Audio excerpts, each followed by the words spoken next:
Pergi. Bab 29, Kong's Building. Master Dragon punya selera berkelas saat memilih markas besarnya.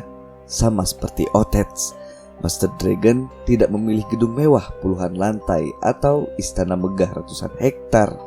Dia memilih salah satu gedung paling bersejarah di Hong Kong. Dia menyukai pelajaran sejarah, jadi dia tahu Hong Kong menjadi koloni Inggris sejak Cina kalah Perang Opium Pertama, Perang Candu Pertama tahun 1839 sampai 1842. Selama 3 tahun, perusahaan Hindia Timur, EIC Britania, berperang dengan dinasti Qing. Zaman itu, bukan kerajaan Inggris yang menjajah secara langsung, melainkan perusahaan. Kalian mungkin tidak akan menduganya. VOC, perusahaan Belanda yang menjajah Indonesia, adalah perusahaan pertama yang menerbitkan saham untuk membiayai penjajahan. Dinasti Qing kalah, Hong Kong jatuh ke tangan Inggris. Sebagai catatan, EIC dan VOC adalah penguasa shadow economy di eranya. Keluarga penguasa saat itu mendirikan perusahaan. Bedanya, mereka resmi didukung oleh anggota kerajaan langsung, dianggap legal. Bayangkan, penjajahan, kolonialisasi yang membuat menderita ratusan juta orang di Afrika, India hingga Asia dianggap sah dan resmi. Belum lagi perdagangan budak, kerja paksa, dan semua penyiksaan lainnya. EIC dan VOC adalah bentuk resmi paling tua shadow economy. Sejak zaman dulu, shadow economy sudah ada. Berhentilah bertanya apakah itu fiksi atau nyata. Tahun 1997, sesuai perjanjian lama tersebut, setelah 100 tahun lebih, Hong Kong dikembalikan kepada Cina. Selama periode Inggris tersebut, pemain baru shadow economy menggeliat di seluruh Hong Kong, mulai menggeser pemain lama menyusul kemerdekaan di berbagai negara. Mereka awalnya tetap bermain bisnis haram seperti perjudian, penyelundupan, perdagangan manusia, prostitusi, hingga rentenir dan pemalakan. Jumlahnya banyak, kelompok-kelompok yang tersebar di daratan Hong Kong. Ada yang menguasai pelabuhan, ada yang menguasai pasar, ada yang menguasai kawasan pabrik, berbagi teritori. Hingga tahun 1960-an, datanglah seorang anak muda dari daratan Cina, masih 18 usianya. Tapi dia memiliki visi hebat. Dia memang bukan petarung nomor 1, dia juga bukan penembak pistol terbaik, tapi otaknya brilian. Kemampuannya mempengaruhi orang lain amat menakjubkan. Belum lagi trik-trik negosiasi, penyelesaian masalah. Dia seolah terlahir menjadi penguasa dunia hitam. Tidak ada yang tahu nama aslinya. Julukannya hanya satu kata: Dragon. Anak muda ini menyatukan kelompok-kelompok yang ada. Satu demi satu, kelompok itu bergabung dengannya. Dia menawarkan konsesi, janji-janji, dan para penjahat tertarik. Di tangan Dragon, bisnis berkembang lebih pesat, uang datang lebih mudah.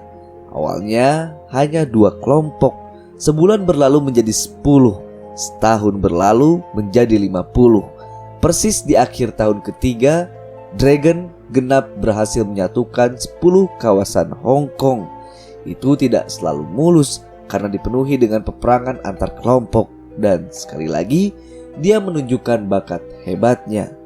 Dragon adalah pemimpin yang licik dan buas. Dia menghabisi lawan-lawannya tanpa ampun, sebagai pesan agar tidak ada yang berani coba-coba mengkhianatinya.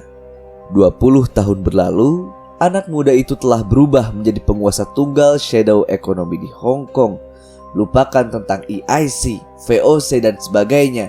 Dia mulai meletakkan bisnis yang lebih terang dan legal bagi keluarganya, mendirikan perbankan, membuat pusat pembelanjaan, hotel-hotel mewah, pabrik-pabrik. 4 dasawarsa terakhir, Hong Kong adalah hub pelayaran penting, salah satu kota maju. Demikian juga bisnis Dragon juga melesat cepat. Tahun 1990-an, saat menentukan lokasi baru untuk markas besarnya, dia memilih sebuah gedung 6 lantai warisan sejarah lama di Hong Kong, Kong's Building. Itu gedung bersejarah, menjadi saksi bisu transformasi Hong Kong sejak Perang Opium. Gedung tua itu direnovasi habis-habisan dengan tetap mempertahankan arsitektur gaya neoklasik Victorian dengan cat berwarna putih, tiang-tiang besar, jendela-jendela lebar, dan balkon tempat menatap jalanan. Terletak di jantung kota Hong Kong, markas besar itu menjadi pusat kendali bisnis baru, sekaligus kediaman Master Dragon. Aku sudah berkali-kali mengunjungi gedung tersebut, baik bersama tauke besar lama atau datang sendirian saat bertemu dengan Master Dragon untuk menyelesaikan sengketa bisnis atau kunjungan kekeluargaan. Tidak pernah terbayangkan malam ini aku akan mengunjunginya dengan misi yang berbeda, menghabisi tuan rumah. Peserta briefing berkumpul di sekitarku. Salah satu letnan menyiapkan proyeksi 3 dimensi di atas meja, menunjukkan blueprint Kong's Building, juga proyeksi radius 2 km dari gedung itu yang adalah bangunan, perkantoran, apartemen, hotel milik keluarga Dragon. Aku memegang pointer. Sergi, Akashi, Salonga, White, Yuki, Kiko, Brigadir, Letnan, serta ninja senior keluarga Yamaguchi memperhatikan dari kursi-kursi mereka. 20 truk kontainer akan keluar dari Von Humboldt persis pukul 12 malam. Aku mulai bicara. 10 truk kosong, 10 lainnya berisi pasukan kita. 10 truk kosong akan memblokade setiap perempatan menuju Kong's Building radius 2 km. Tidak ada mobil yang bisa masuk dan juga keluar setelah blokade dilakukan. Markas Master Dragon akan terisolasi. 10 truk berisi pasukan terus bergerak maju. Tiba di perempatan terdekat Kong's Building. 200 meter dipecah menjadi 2. 5 truk berhenti di bagian depan gedung. 5 lagi berhenti di belakangnya. Terpisah 100 meter. Tukang pukul 3 keluarga akan dibagi secara rata di 2 front serangan. Ninja Yamaguchi akan menjadi tim terdepan, turun lebih dulu dari truk. Tukang pukul keluarga Tong di bagian tengah sebagai pelapis, sementara pasukan Bratva menjadi cover di belakang. Tembak apapun yang terlihat di depan sana dan menghalangi pasukan ninja. Bagaimana dengan serangan dari udara, Bujang? White bertanya. Aku menggeleng. Tidak ada tempat mendaratkan helikopter di sana, White. Kita semua akan menyerang dari jalanan dengan truk kontainer. Tim ex-marinirmu akan bergabung dengan tim yang menyerang bagian depan. Aku akan memimpin di depan. Akashi dibantu Sergi akan memimpin dari belakang. Yuki dan Kiko, kalian ikut bersamaku. Sementara Salonga dan penembak pistol dari Tondo bersama Akashi dan Sergi. Peserta briefing mengangguk. 2 tim akan bertemu di dalam gedung, langsung merangsek ke lantai 6, lantai paling tinggi.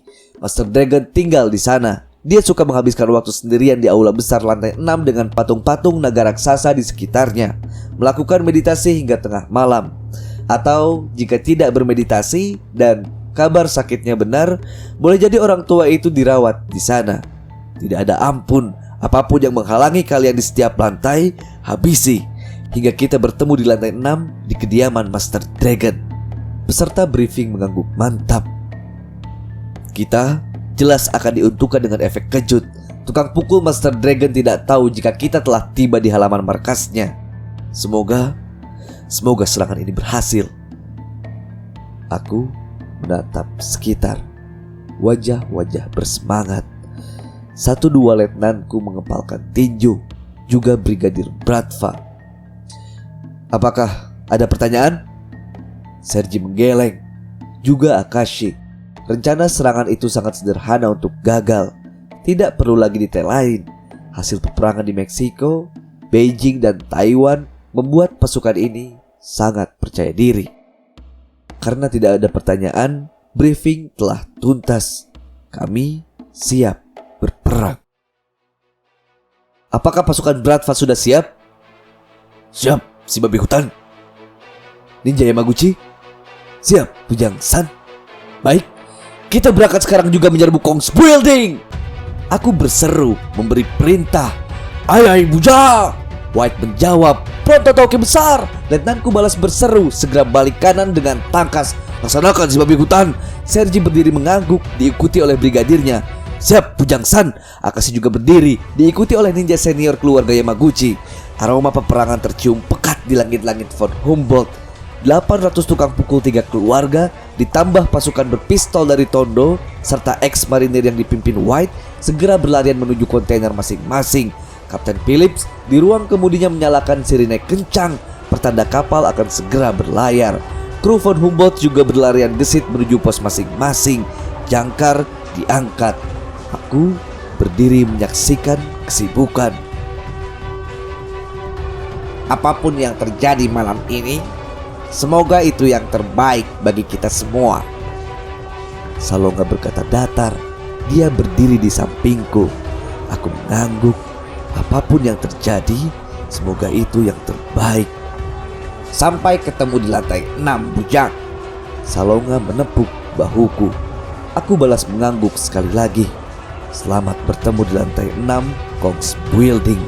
Salonga melangkah menuju kontainer. 40 murid-muridnya juga ikut melangkah ke sana, menuju tim serangan belakang. Aku mendongak, menatap langit kota.